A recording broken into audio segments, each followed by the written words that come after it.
there are no warning paragraphs on the boxes when parents buy a smartphone for their child. And so in many respects, the parents are not at fault here. They're following this perceived authority that this is good for us and our children. And we need more information out there for parents and professionals like ourselves to understand what works and what doesn't work.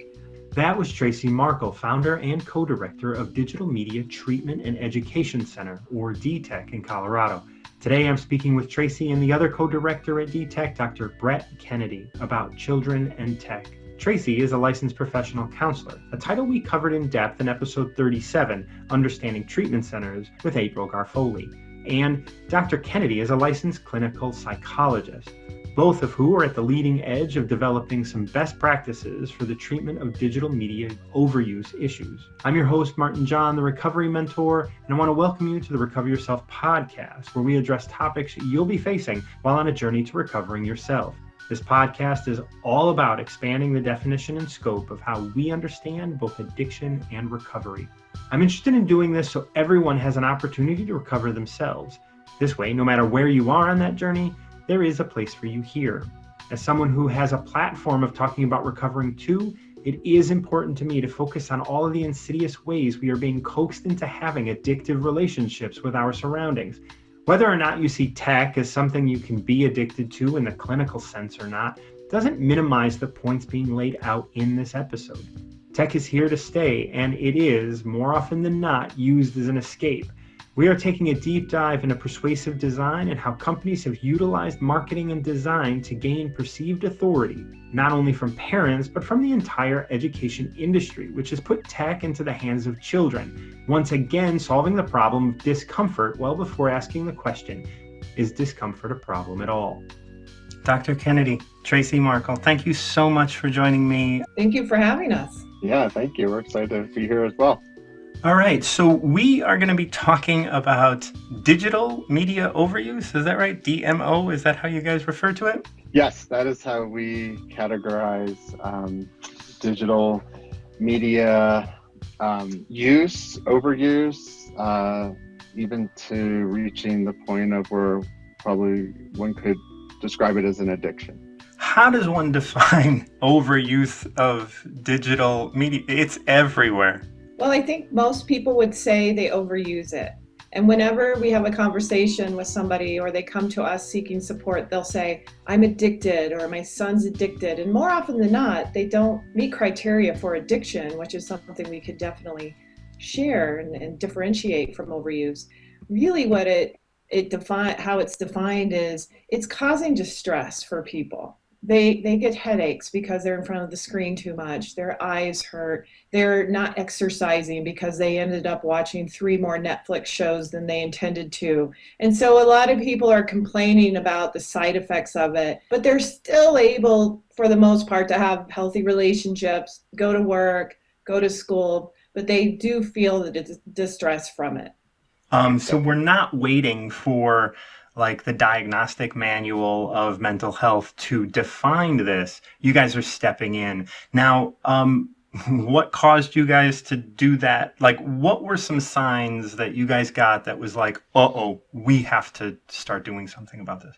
Well, I think for both Dr. Kennedy and I, we've been in the field for a number of years and specialized in working with compulsive and addictive behaviors. And I know for me, in around 2008, 2009, I started to see more and more people coming into my office complaining of their children's video game play and how it was impacting their school success and also their mood and becoming irritable and aggressive. And so I think it shot onto the scene pretty quickly, where we really had to take a look at it, investigate it, and understand how it correlated with other behavioral addictions like eating, sex, what have you, and also how it overlaps with chemical addiction and how that impacts the brain chemistry and our motivation. And Dr. Kennedy, I'm sure, has more to add on top of that. Well, as a psychologist, I'm interested in people's relationship with others, themselves, activities, how they understand themselves in relationship to others and to the things that they do. So back in 1999, when the dot-com boom happened. I was living in San Francisco, and I saw people's behaviors and lives change overnight. And that was the first time I saw technology as an aspect of our, I call it sort of our pie, the all the parts of our life: technology, spirituality, physical health, academics, work. So I just began to integrate questions into my own view of the world and my clients' lives as to how this is fitting in, and either you're finding balance with it or where it's becoming problematic or you're overusing. As we all know, the tech boom moves exponentially fast. So from 1999 to today, I mean, the landscape's completely changed, and tech is in literally every aspect of our life. So it's impossible not to explore that relationship. Absolutely. It seems very possible to not explore that relationship for many people, especially people in positions of helping others, right? Like it is very possible to not look at. Well, that's a good point. Maybe I'll say it's hard not to acknowledge it's a part of everyone's life. Whether they want to explore it and go deep into the process, that's to be determined. Fair enough. Well, I think it depends on the age, right? Because we have a number of digital natives where they were born into this connected world now, where they are, the smartphone, the Apple smartphone came out in around 2007, and a lot of the people that we're seeing with concerns and complaints are the parents of the children born in that era, where they've had a smartphone in their hands since they were infants. And so for them, they view it very differently than us, who in the 80s, we had our landlines and we had to work really hard to connect with others, and we're known as digital immigrants. So there's definitely a big difference between the two groups. Yeah. Now, as inventors and as creators, we often say, I have a problem, and the solution to that problem is so paramount that we dismiss, right, the means and the ends problem, and so now we have an increasing number of problems with digital. Who's responsible for this? How are we supposed to look at this? Well, I think that's a really big question. And I'm sorry. Probably why we both pause, because it's big, and what Dr. Kennedy and I talk a lot about is persuasive design, which was essentially developed by somebody named B.J. Fogg. And he, what his intention was to take persuasive psychology, which was developed by somebody with the last name of Cialdini, about 35 years ago. And persuasive psychology was really meant to be behind sales and marketing and to get us to change the way we think and feel and act. So we'll buy a product, so to speak. So B.J. Fogg took that information and said, how can I use computers to get people to change the way they think, feel, and act? And so one of my most favorite quotes that he has said is, put hot triggers in the path of motivated people. And that's what's behind persuasive design. And so when you get on Facebook, and you have likes, and you have challenges, and you have tagging, and that motivates people to want to use more and more and more. And so Facebook is one aspect of the larger picture. So we can look at Google, we can look at Amazon, we can look at all of the large gaming companies. They all utilize persuasive design to get us to keep coming back for more. And one of our concerns in our work is how they apply this to the vulnerable populations: children, teens, young adults, elderly, people with disabilities, people with mental health issues. Those are the people who are being impacted the most. And what we know about these companies is they do not want to take responsibility for that harm. We've all seen in the news recently where Facebook has been in the hot seat. Twitter has been in the hot seat. Why are you not doing more to get rid of the fake news and take these groups off of your sites who are perpetuating harm when it comes to areas like our election. And so they're starting to get more and more to be held accountable. But this industry has amazing power and money. And although Dr. Kennedy and I can be part of the advocacy groups out there, and we are, it's slow going as far as the interventions and being able to stop them from, for lack of a better word, preying on our vulnerable populations. I think that as with anything, we're a consumer culture, and we also are a culture that industry responds to. So we value efficiency, we value quote unquote freedom, and we really value this concept of multitasking, which is a misnomer. It gives us the illusion that we're doing a lot, but we're actually just shifting attention to different activities, but we're not necessarily becoming more productive. So when you look at persuasive and behavioral design, they have set out to satisfy a need or a value that we also place on things. Mm-hmm. So to me, it's a very like symbiotic relationship.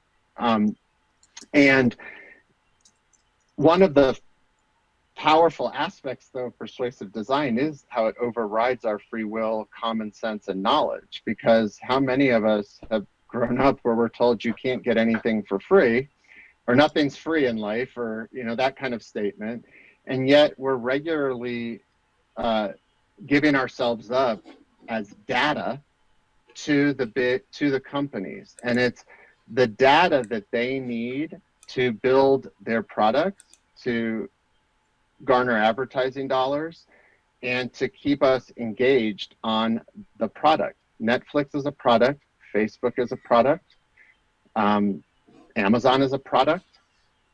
That doesn't mean we don't necessarily get something from them, but they're getting a lot from us by being the data.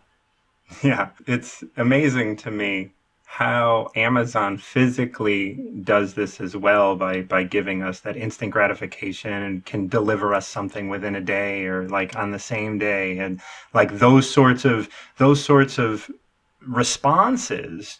to an action that I take really go a long way into forming what I would consider, an addictive process, an addictive sort of response. So we're talking all about the design. Brett, can you talk to me a little bit about what you know about the design and what it is designed to do? When you go back to basic operant conditioning, just basic conditioning, we're looking to keep people engaged in activities that bring them rewards, or more accurately, the anticipation of the rewards. So that's a very big aspect if you really look at even an addiction, is that often the high becomes short-lived, but the idea of getting high is what keeps us going, or we keep seeking that. So chasing the drug. So in all of persuasive design, and if you really think about all the platforms, there's a lot of searching involved. There's a lot of searching to find the right image in pornography, the right show on Netflix, the right purchase, the next level in a video game. So it's built around that idea that you're to support the novelty-seeking brain, to want to keep you seeking out what's next, but while on that platform. Right. So Netflix's product is television or shows, but the actual app itself is designed similar to a slot machine, or that it's designed to keep you engaged in the platform, seeking, searching, and getting those dopamine hits and that engagement. And the longer you're on there, the more you're going to support their product. So, and when you say support their product, what you're saying is you're continuing to give them information about you. Totally. Netflix Netflix has algorithms, and this is what people, we have the old, what's that box that for television, the Nielsen ratings or something. Oh yeah. Netflix technology has the ability to see how long people watch a show, when they end watching a show, if they complete episodes, which episodes are completed, what days they watch, what time of days, when you pause, rewind, fast forward, what time you watch content, what zip code you're in, what devices you use, Roku, Amazon Fire. So when you actually pause and leave a show, how many searches? 3 million a day at this point. So all of that's built in, and their product is the shows themselves. When they land a licensing deal for a show, or they are able to create content for advertisers. So the product is entertainment, and the data tells them exactly what shows to purchase, get rid of, tease. It's incredible. Yeah. So in that sense, if you go, well, I'm looking for entertainment, okay, as we all do, but do you realize that the entertainment device is encouraging you not to stop being entertained? It's not encouraging you to go do your work or your schoolwork or talk with your family. And that's the big difference from technology back in the 80s. Well, the 80s, cable was the beginning of this, That right? was the Because beginning. You're right. because all of this is like, I look at it all as Trojan horse work, right? Like, we want to get something in your house so that we can attack you with, and they don't want to look at it as attacking or whatnot, but we have designed all of this to make you addicted. I think that one of the other areas that we're seeing a lot of harm done is through video games and the way persuasive design is built into those. And so Dr. Kennedy mentioned operant conditioning. And so behaviors are really reinforced through consequences. And video game companies are amazing at hiring behavioral psychologists, even retired generals from the Air Force, to consult with them on how to develop their games so they'll be very attractive to the public, so they'll purchase the games. And the reward systems built in are incredible, and they do trigger the dopamine release, which we like to refer to as the give me more neurotransmitter, our motivating neurotransmitter. And so the more we receive rewards while we play video games, the more we want to play, even if it means I need to play 10 more hours before I receive a reward. And so our adolescents in particular are in a high risk group for that, because they have more dopamine receptors in their brain than at any other time in their lives. And so they're really very much motivated by the novelty effect of video games. And so that's one of our high risk populations that continues to be pulled down the rabbit hole, just like our young adults who are failing out of college and not succeeding because of video games. And for Brett and I in our practice, that's probably one of the applications we hear about the most, that causes the most issues for people out there. In this video game addiction or video game overuse. Absolutely. What are some of the simplest, kind of most comprehensible, like, psychological concepts that are being that we interact with every day, that we should probably have an idea that's happening, and most people probably don't? It's a really interesting question when you look at, let's say, the psychology of mindfulness and just being mindful. And this is where I think value judgments and things come in, and where the intersection of tech becomes complicated. So for instance, there's a lot of, and let's be clear, we're not anti-tech, and there's a many technological devices and applications that are extremely valuable for learning, for assisting, for enhancing. For living. I mean, like, right. we're not turning it away. But a really interesting thing about, like, tech for children, for instance, is how two competing things can come together. So for instance, the distractibility factor of the bells and whistles, the persuasive design of keeping a child engaged on, like, an iPad, that is engineered. So your child will be engaged or distracted by that. But there are times in a child's development where you don't want them to be distracted. You want them to actually experience the challenge of figuring something out, or being unhappy, or crying, or being uncomfortable. So that's where we see these two things come together. So they engineer technology for children, and yet the technology itself can take away from critical psychological and developmental tasks that cannot be replicated on the technology itself. So we get parents who are like, well, they're happy because they're quiet. And that's the value of giving them the iPad versus... Well, the parent is happy because they're quiet. The parent is happy. We're projecting the child's happy. However, what really the child needs right now is to be exploring tactile sensations, problem solving, learning disappointment, or dealing with confusion and frustrations. And we need some human parental interaction there to really write the process that's happening. So when you say the simplest psychological concepts, what's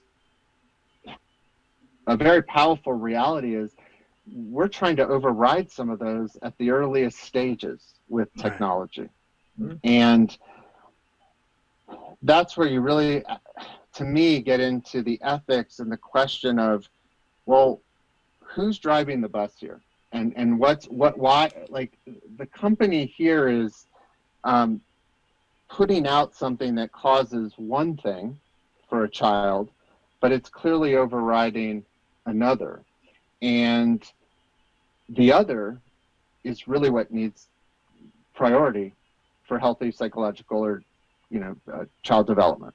So it's a big question as to what concepts, because we're looking at times to keep people from engaging with one another, to have their emotions, to distract from their emotions.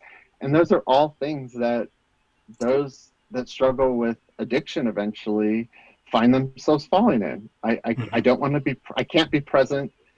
I can't tolerate my emotions. I need an escape.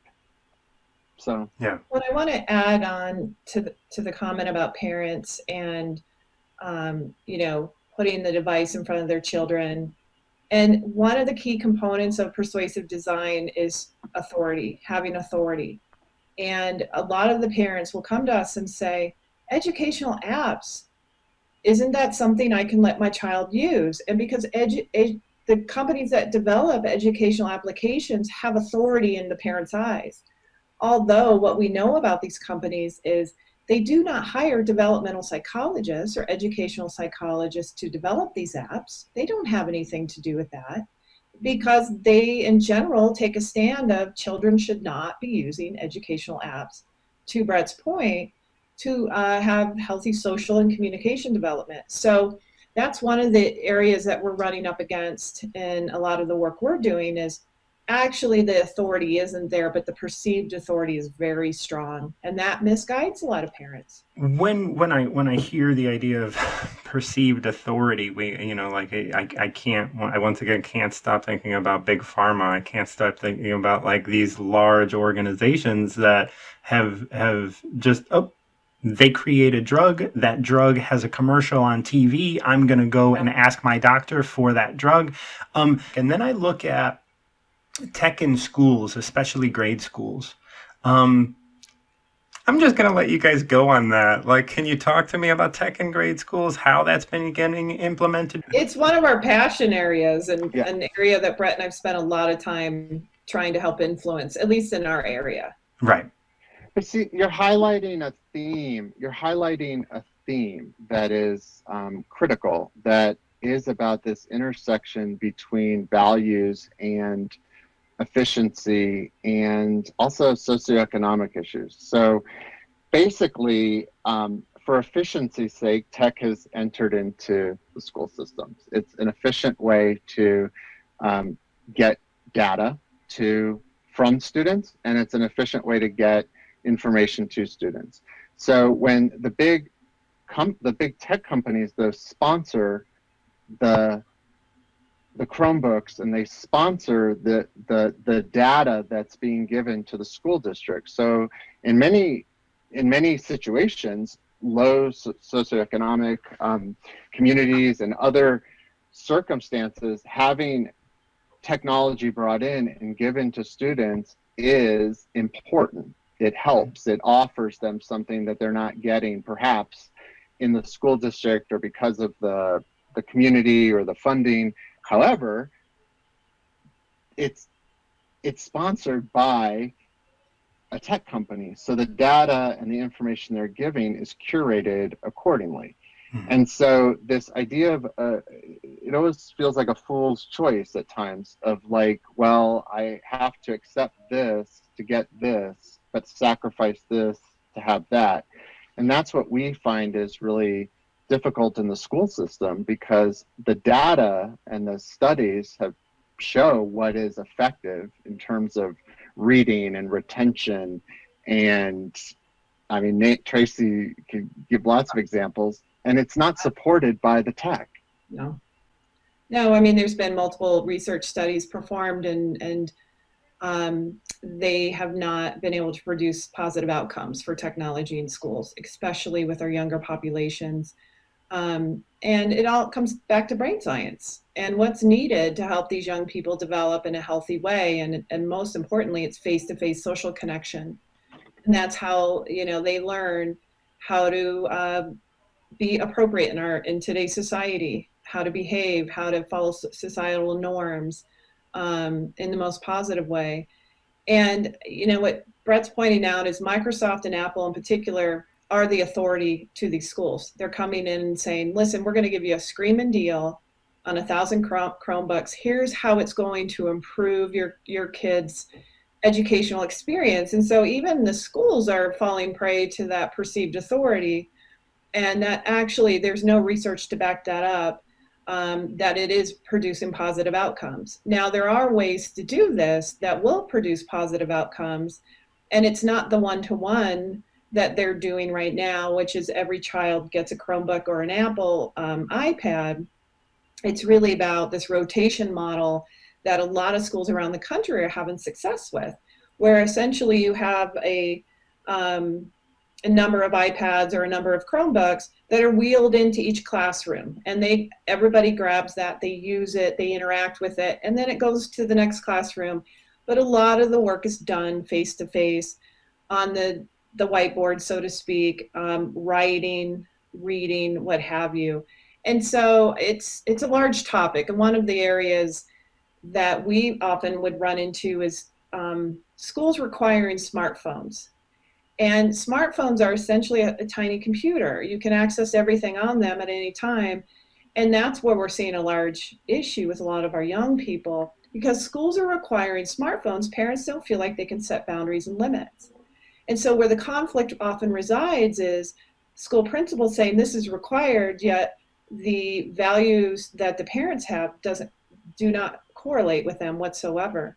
And so we see a big disconnect between our parent population and the educators, and not coming together and coming up with a plan that's effective, and that's causing a lot of issues. So for example, we have have had a client in the past who've had a number of issues with Instagram. She was able to access that through her school computer, and they were unwilling to block that site.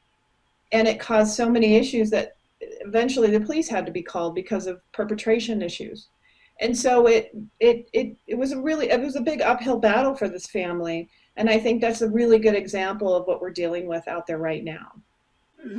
So much of what I talk about is this idea of what are we going to be recovering to, not from, right? Like, how are we going to move forward? And so we kind of touched on a lot of the systemic and problems that kind of lead us into this. Well, then you have a problem and you're going to have to find help. And I always say, like, look, there's help out there. I hope everyone can get it. I know there's not a lot of help. I mean, you guys are out here. And I'm sure there are other organizations and individuals that can help people. But this is very much like food. We're not going to do without it. How do you have a healthy relationship with a tool or with a technology that like everything is revolved around getting data from you. And so everything in order to do that is set up to help you gain a dopamine like response. How can we defend, if that's a good word for it, against that while utilizing the platforms? I think it begins with developmental standards. I think we need age appropriate standards like we do with getting your driver's license or being able to vote or other responsibilities that we have as humans. And there's a lot of work being done out there to try to do that, where children should only have access to this a certain amount of time a day, adolescents, teens, young adults, adults. And there are no warning paragraphs on the boxes when parents buy a smartphone for their child. And so in many respects, the parents are not at fault here. They're following this perceived authority that this is good for us and our children. And we need more information out there for parents and professionals like ourselves to understand what works and what doesn't work. Now, for Brett and I, we do a continuum of care where we'll do a lot of proactive work and help organizations and schools set up a plan that will more meet the needs developmentally of their children. But more often than not, we're on the other end of the spectrum where we have more extreme behaviors and years of use.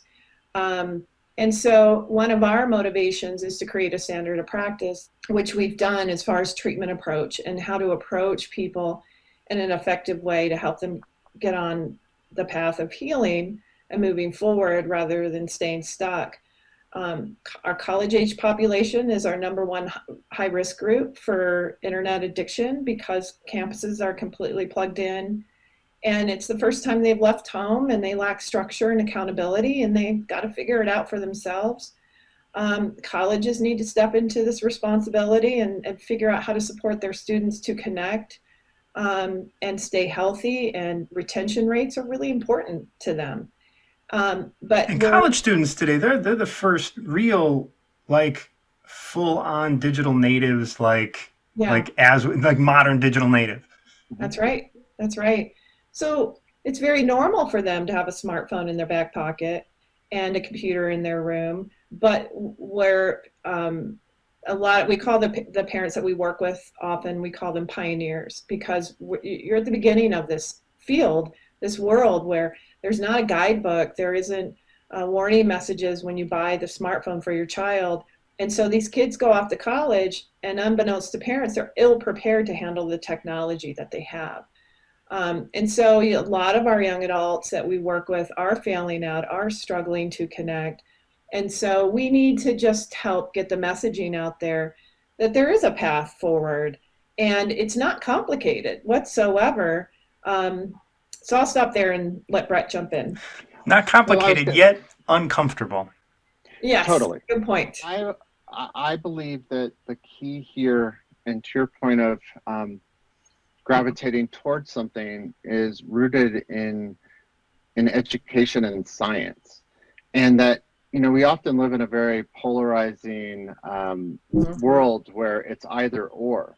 And science shows that face-to-face interactions, making eye contact and having tactile experiences is different than what you're going to experience socially through a screen.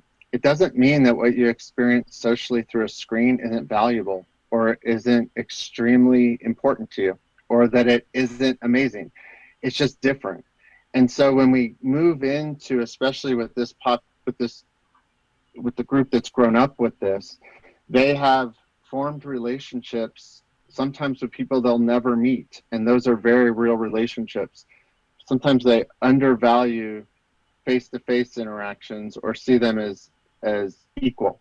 So I think our task and those struggling with addiction is, if you're taking something away, how do you replace it with something or connect to something else? And the science leaves room for both to coexist. And the education, when you understand what persuasive design is, or you understand that, and you're willing to actually consider it, it gives you more options and choices. I was struck by, we were at a conference a few years ago, and some early child development specialists said two things that really just stood out to me and just were really just made it hard to not think about these things. One is just that it showed the example of how two things are not always equal. With a child that's learning object permanence, seeing like if they throw a ball under a couch, it disappears, but then they can reach under and find it and it's there.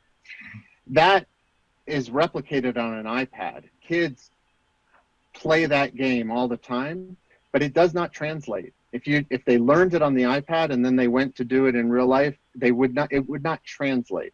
So they actually have to go through the experience of putting the ball under the couch and finding it and wondering where it went to learn object permanence. Mm-hmm. So both exist, and but how do we make sure that parents see the value in that? Like, this is doing one thing and it's not necessarily hurting them, it's not necessarily helping this piece. So how do we hold both?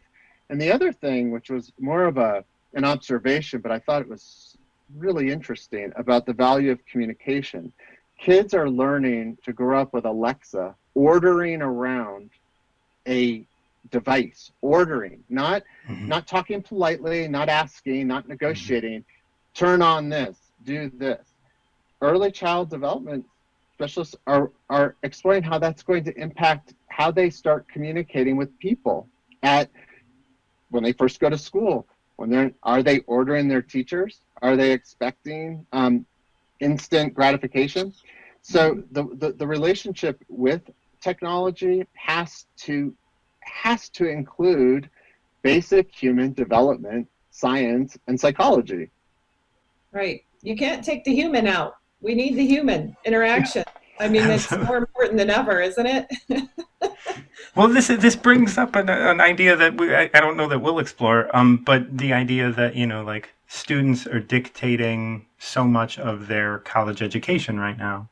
They are the clients to these Club Med sort of, universities, and they don't really realize that being uncomfortable is your job as a student. Like we can't take that out of it, because being overwhelmed, being uncomfortable, failing, that stuff, that's what school's for.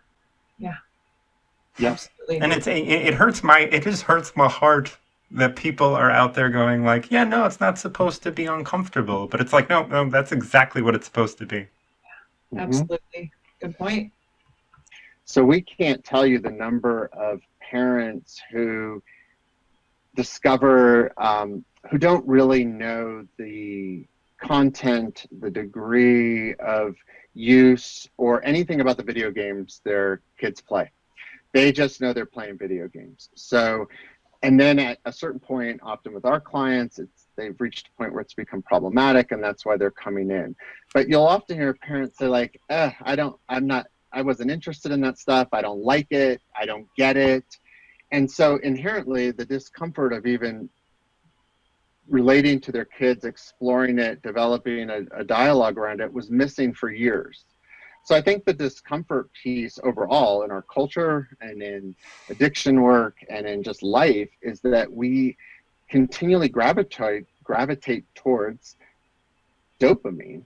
And what we see is, I want to feel good, not that I can see value in, I guess, not feeling good or being uncomfortable. So I do think that's a big key for children and parents to bond or create a goal on some level that they're willing to be uncomfortable together. I guess two questions. One, what does the industry want from us? Like, obviously it's data, right? But to what end, I suppose? Like, I would love for you to fill that in. And what do we want from the industry?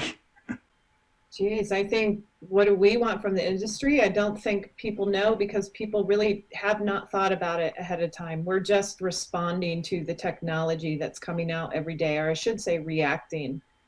And Apple in particular has done an amazing job with their marketing blitzes of, here's the next greatest iPhone, you need it.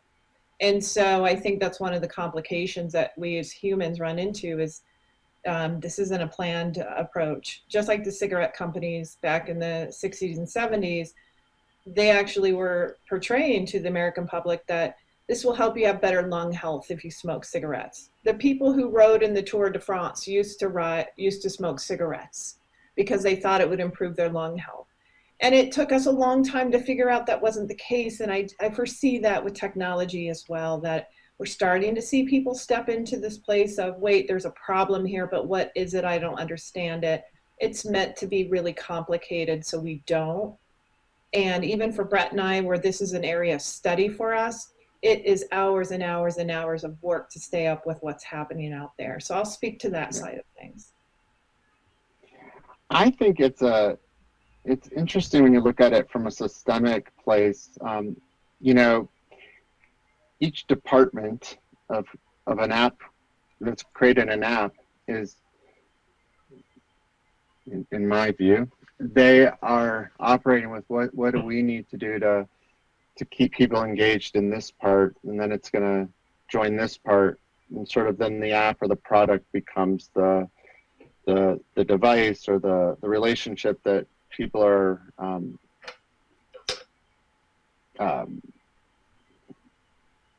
dependent on.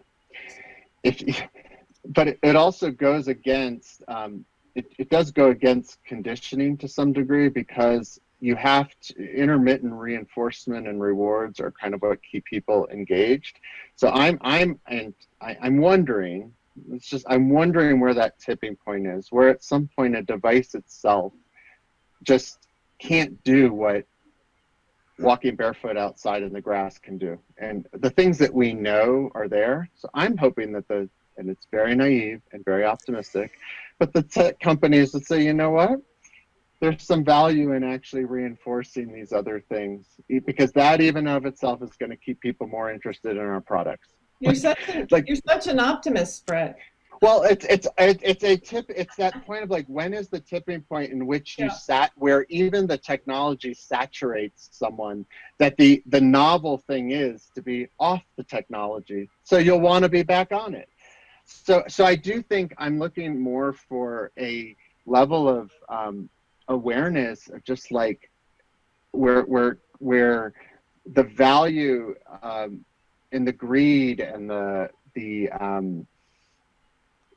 does start to factor in more to human life, psychology, and interaction, that there's some ethics that come into wanting people to have it all, really, as opposed to having to sacrifice to have all of one thing. Well, I think if you watch The Social Dilemma, a Netflix documentary, it highlights the people who have left these major tech companies to reveal what's really going on behind the scenes. And I think that is it, potentially, to your point, potentially holding these tech companies more accountable, because the dark underbelly of what they're doing has been exposed, and it's being exposed more and more to mainstream society and to the public. And it should be said that a lot of those people that are still that are speaking against those are still hold stocks in those companies. So it's really difficult to, yes. it's a very difficult line to follow. Netflix produced that after gathering all of our information, knowing that that's what we wanted. So it's not right. Like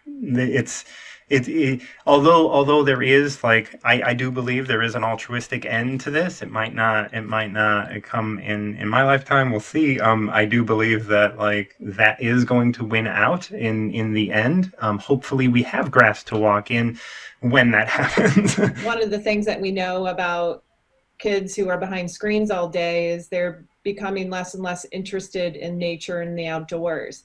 And so climate change activists are noticing that our young population won't have much interest, which means our climate change movement may not be as successful as we would like to have it if kids are not going outdoors and exploring and being in nature and being in grass in our national parks. So that's a really serious issue that people are looking at right now. Anecdotally, I thought, it's interesting what you just pointed out about Netflix likely gathering the data, seeing that there was a market for that documentary. Tristan Harris spoke at a conference we were at, was pointing out how much of the persuasive design architecture is built around creating emotional responses to things. That's why misinformation travels so much faster. Mm. And anecdotally, what I found really interesting as the social dilemma aired and came about is the numerous personal friends, people, celebrities, what have you, tweeting out, putting posts on Facebook, we have to end this, get rid of your Twitter, like, you know, the emotional reaction. Mm-hmm. But it didn't, anecdotally, I don't know that anyone stopped actually using Facebook or Twitter. Or so I think your point is too how even the conversations around this are very, even though the other side's being presented, it's still an emotional kind of like it's architectured emotionally. Mm-hmm. So in that sense, we have to be able to bridge the emotional moment with then the science and further sort of mindfulness and presence around these issues. And that's right. That's what I'm hoping, is somehow to find a way to hold those pieces for people so that you're not just bifurcating between emotion mind and rational mind. And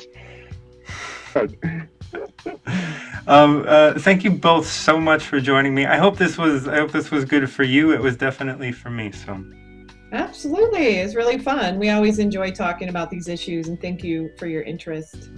Oh yeah. Yeah, I really appreciate also having a chance. You know, we often do a wide overview on so many topics, so it was nice to spend some time really looking at the persuasive design piece and just the role of the companies in the process, and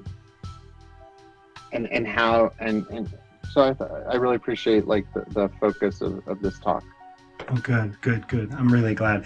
And yeah, thank you. I cannot thank Brett Kennedy and Tracy Markle enough for this interview. The reason this is so important to the Recover Yourself message is that we are seeing and have seen this move to tech reach unstoppable momentum in our lifetime. This is something that affects us all, and even if you've never experienced the substance or behavioral addiction as defined in the DSM-5, you may be facing overuse. Or as I address it for my clients, you may be using tech as a pacifier. Pacifying yourself from your lives little by little makes it just that much easier for those companies that you pacify with to learn how to get you to pacify even more. And they're so good at doing this that you may never even question it. We have to understand the weight of passing on our information to these companies who are in the market of selling advertising or just selling to us. They're not here to keep us safe. They're not our friends. These relationships are all transactional, and transactional relationships are the most damaging that you can engage in. You can find the links to the work that Tracy and Brett are doing at DTech in the description of this episode. And whether you love what I'm doing or not, please leave comments and suggestions wherever you listen. Support this show at anchor.fm or support me and my work at Patreon, where you can get access to unedited content, as well as writings and one-on-one access to supporter group portrait sessions with me. You can also support me with a donation through Venmo at MartinJon_Garcia. I host workshops regularly, and CEUs are available through NADAC for those. I also take a limited number of one-on-one clients every month, so contact me when you're ready to work together through MartinJon.com. Thank you for listening to the Recover Yourself podcast, and until next time, keep recovering yourself.